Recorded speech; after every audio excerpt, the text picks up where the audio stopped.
اچھا ہم سب ایک سوال یہ پیدا ہوتا ہے ذہن میں، لوگ عام طور پر جب قرآن مجید کو مطلب کوئی شخص مذہب کے قریب آتا ہے اس کو ہم قرآن دیتے ہیں، وہ جب پڑھنا شروع کرتا ہے تو اس کا ایک تاثر یہ ہے کہ اس میں پرانی قصے کہانیاں بہت، مثلا عاد کے ساتھ کیا ہوا، سمود کے ساتھ کیا ہوا، بنی اسرائیل. ہم مثلا آج 21ویں صدی میں کھڑے ہوئے ہیں، ہم جب کوئی لٹریچر پڑھنا چاہیں گے تو ہمارا دل چاہتا ہے کہ وہ ہم سے ریلیٹ کرے، ہماری مثالوں میں آئے. یہ جو پرانے قصے اور کہانی، اس طرح آپ نے فرمایا کہ وہ تو دین کی تاریخ کو اصل میں ریلیٹ کر رہا ہے، اس کو بھی ذرا واضح کریں کہ پرانے قصے کہانیاں اس میں آئیں گے تبھی وہ اگلی بات کریں. ایک بڑی غلطی یہ ہوتی ہے کہ یہ خیال ہوتا ہے کہ، اور بعض لوگ پوچھ بھی لیتے ہیں اچھا قرآن مجید میں پھر ہندوستان کے کسی پیغمبر کا ذکر کیوں نہیں ہوا؟ جی ہاں، جی ہاں. چین کے کسی پیغمبر کا ذکر کیوں نہیں ہوا؟ گویا قرآن مجید کوئی تاریخ کی کتاب ہے. جی نہیں، وہاں مخاطبین کون ہے؟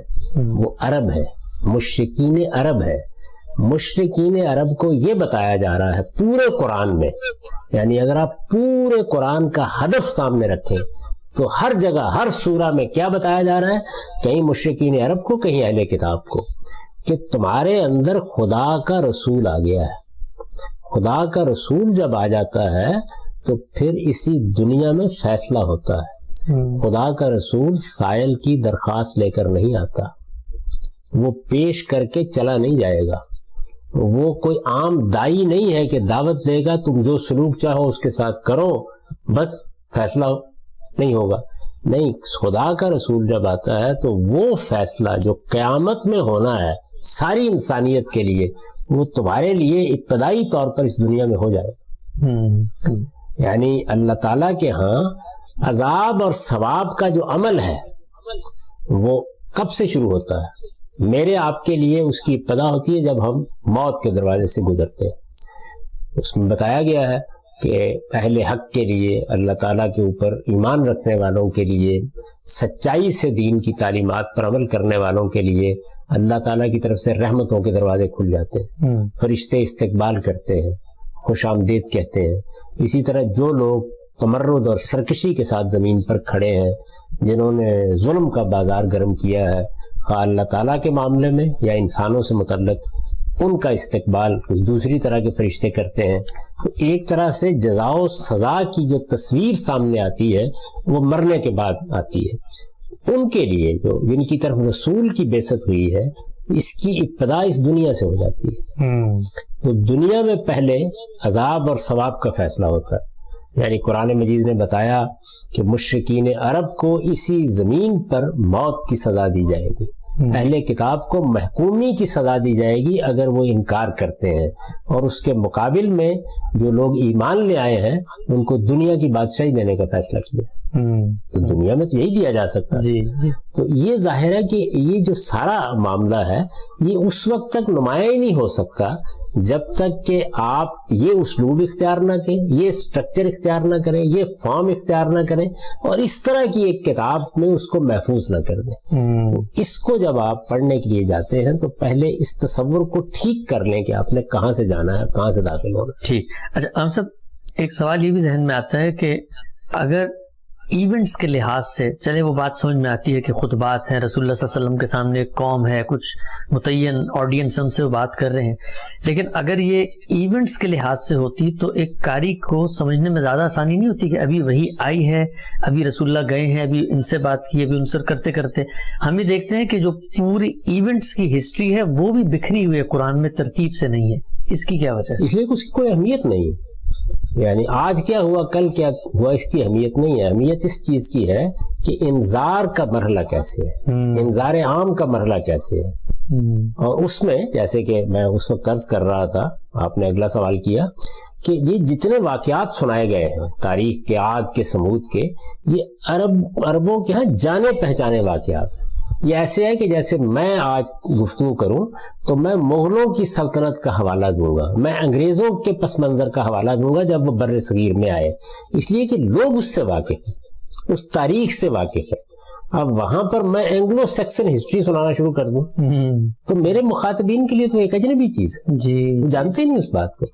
یعنی میں جب اپنی قوم سے خطاب کر رہا ہوں، آج کے زمانے میں تو ہم پھر ساری دنیا سے واقف ہو جاتے ہیں، یہ تو کسی کو معلوم ہی نہیں تھا کہ یہ کیا چیز ہے کیا نہیں. تو انہیں کس لیے یہ سب واقعات سنا جا رہے ہیں؟ واقعات سنانے کے لیے نہیں، یہ بتانے کے لیے کہ تمہاری طرف اللہ کا رسول اسی طرح آیا ہے جس طرح عاد کی طرف آیا تھا، سمود کی طرف آیا تھا، قوم صالح، ان سب کی طرف اللہ کے رسول آئے تھے، تو یہ ہوا تھا۔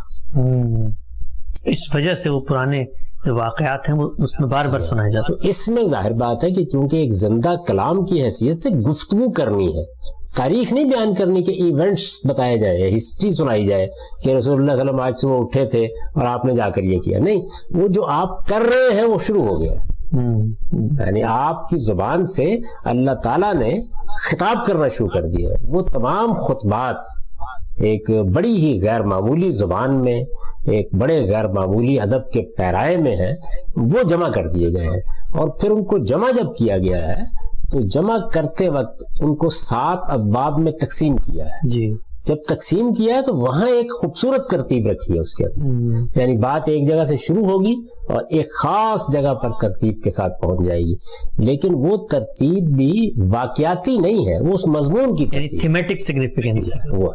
بالکل ٹھیک۔ اچھا، ہم صرف تھوڑا سا پیچھے جاتے ہیں۔ یہ جو زبان ہے جس میں قرآن مجید نازل ہوا، آپ نے ابتدا میں بتا دیا کہ اس کو کسی دوسری زبان میں منتقل کرنا تو ایک بہت مشکل کام ہے، اور آپ نے کوشش کی اپنی تفسیر میں۔ وہ زبان تھی کیا؟ کیونکہ ہم جب بظاہر اس کو پڑھتے ہیں تو وہ ایک بہت ہی، جو لوگ عربی جانتے بھی ہیں ان کو بھی ایک مشکل زبان لگتی ہے۔ یعنی آج کل ہم عربی پڑھتے ہیں، ایک دور متوسط کی عربی ہے، ایک حریری و متنبی کی عربی ہے، ایک مصر و شام کے اخبارات میں لکھی جانے والی عربی ہے۔ یہ جو زبان ہے جو قرآن مجید میں زیر بحث ہے، اس میں تمثیل، اس میں استعارہ، اس میں تشبیہ، اس میں نریشن، اس میں استدراک، اس میں اومیجن، ایک بہت ہی منفرد زبان ہے۔ اس کو ذرا واضح کریں کہ جس وقت قرآن آیا وہ زبان کا کیا دور چل رہا تھا۔ دیکھیے بات یہ ہے کہ یہ جو سارے خصائص ہیں یہ تو ہر ادبی زبان میں ہوں گے، یہ دور متوسط میں اپنے طریقے کے ہوں گے، یہ آج کے زمانے کے ادب میں اپنے طریقے کے ہوں گے۔ میں نے تو آپ کو ملٹن کی مثال دی، اقبال کی مثال دی پچھلی نشست میں، تو یہ ہر جگہ ہوں گے۔ یہ زبان کی انفرادیت نہیں پیدا کرتے، زبان کی انفرادیت اصل میں بات کہنے کے اسلوب میں پیدا ہوتی ہے۔ یعنی آپ نے ایک بات کہی ہے تو بات کہتے وقت آپ کیا ایجاز کا طریقہ اختیار کرتے ہیں یا آپ اطناب کا طریقہ اختیار کرتے ہیں؟ دیکھیں قرآن مجید نے یہ کہا ہے کہ اس نے دونوں طریقے اختیار کیے ہیں اس وقت کی، کتاب احکمت آیات ثم فصلت من لدن حکیم خبیر۔ اعجاز اور اس کو چنانچہ آپ اگر چھوٹی صورتوں میں دیکھیں تو وہاں ایجاز ہے۔ ایجاز کا مطلب یہ ہے کہ اختصار کے ساتھ یہ دریا بکوزہ ہے، آپ نے گویا ایک بہت بڑے مضمون کو چند جملوں میں بند کر دیا، اور پھر جو دوسری صورتیں ہیں ان کے اندر اس کی تفصیل کا طریقہ اختیار کیا گیا ہے۔ تو یہ جو انفرادیت ہے، یہ انفرادیت تو ہے لیکن اس کو مشکل نہیں کہا جا سکتا، یعنی یہ آسان ترین عربی زبان ہے۔ اچھا، یعنی اگر آپ غور کر کے دیکھیں تو آپ اگر عربی شاعری پڑھیں، آپ دور جاہلیت کی شاعری پڑھیں، آپ متنبی اور ابو نواس وغیرہ کو پڑھیں، آپ اس کے بعد دور حاضر کی زبان دیکھیں، اس کی مشکلات، اس میں ووکیبلری، یہ تو بڑی مختصر سی ووکیبلری، یعنی چند ہزار الفاظ کے ساتھ اللہ تعالیٰ نے اپنی پوری بات بیان کر دی ہے۔ اور اب بھی صورتحال یہ ہے کہ قرآن کو اگر آپ پڑھنا چاہیں یا اس کی عربی آپ سیکھنا چاہیں، ایک عام آدمی کے نقطہ نظر سے آسان ترین زبان ہے۔ اس لیے میں نے کئی مرتبہ لوگوں کو توجہ دلائی ہے کہ قرآن مجید عام آدمی کے لیے دنیا کی آسان ترین کتاب ہے۔ اچھا، آپ عربی زبان بھی تھوڑی سی سیکھ لیں تو قرآن آپ کی سمجھ میں آنے لگ جائے گا عام آدمی کی حیثیت سے۔ یہ جو مسائل جن کی طرف آپ نے توجہ دلائی ہے یہ عام آدمی کے مسائل نہیں ہیں، یہ قرآن کو قرآن کی اعلیٰ ادبی سطح پر اپریشیٹ کرنے کے مسائل ہیں۔ اس وجہ سے قرآن مجید اہل علم کے لیے دنیا کی مشکل ترین کتاب ہے، اس لیے کہ وہ ایک ادب پارا ہے، شہپارہ ادب ہے۔ تو اعلیٰ درجے کے ادب کو اپریشیٹ کرنے کے لیے جو چیزیں درکار ہوتی ہیں وہ ہر آدمی کو تو نہیں میسر ہوتی۔ اس کے یہ دونوں پہلو ہیں۔ آپ فرمائیں گے کہ یہ دونوں بالکل متضاد سی چیزیں کیوں رکھی گئی ہیں؟ اس لیے کہ اگر وہ عام آدمی کو سامنے رکھ کے ایک اسپارٹ سی کتاب ہوتی تو یہ جلیل القدر اہل علم کی دلچسپی کہتی ہے اس میں کتاب کی حیثیت سے۔ یعنی ابھی صورتحال یہ کہ 14 صدیوں سے ایک کتاب موجود ہے اور آج بھی ہم ہر رمضان میں اس کو کھول کے بیٹھ جاتے ہیں، ہر صبح اسے کھول کے بیٹھ جاتے ہیں اور پڑھتے ہیں۔ یعنی جب اس کو پڑھتے ہیں تو اگر محض یعنی آپ ہمارے ہاں آپ دیکھیے قاری حضرات ہیں، دوسرے لوگ ہیں، وہ تلاوت کر رہے ہوتے ہیں لوگوں کو ترجمہ بھی نہیں معلوم ہوتا، لیکن جو لوگ جھوم رہے ہوتے اگر ان کو کبھی سمجھ میں آ رہا ہو کہ یہ کیا کہا جا رہا ہے، کس اسلوب میں کہا جا رہا ہے، تو یہ واقعہ ہے کہ وہ از دل خیزت بعد دل ریزت کی کیفیت ہو جاتی ہے. یعنی معلوم ہوتا ہے کہ وہ دل و دماغ کی دنیا تہو بالا کر دی ہے اس کتاب نے. بہت کمال کا اسلوب ہے. تو جو اعلیٰ درجے کے ادباء ہیں، فضلاء ہیں، علماء ہیں، جن کا اچھا ادبی ذوق ہوتا ہے، جو چیزوں کو اندر اتر کے دیکھتے ہیں، جو فکر کو، فلسفے کو سمجھنا چاہتے ہیں، حکمت کے غوامض تلاش کرنا چاہتے ہیں، ان کے لیے مشکل ترین کتاب ہے. زندگی بھر غواصی کرتے رہے تو پھر بھی عجائب ختم نہیں ہوتے. اس کو خود رسالت مآب صلی اللہ علیہ وسلم نے ایک جگہ بیان کیا ہے کہ قیامت تک لا تنقضی عجائب. میں آپ کو اپنا پوری زندگی کے 40-50 سال کا یہ تجربہ بتا رہا ہوں کہ ابھی بھی صورتحال یہ ہوتی ہے کہ کسی آیت کو مرکز توجہ بنا کر غور کیا تو کوئی نیا پہلو سامنے آ گیا. یہ اس سٹرکچر اور فارم کی وجہ سے. اگر وہ ایک سپاٹ کتاب ہوتی تو وہ اس طرح انوالو کر ہی نہیں سکتی. یعنی اس میں جب کوئی بات بیان کی جاتی ہے تو ایک آپ نے اس کا مدعا سمجھ لیا، ایک بات بیان ہو گئی.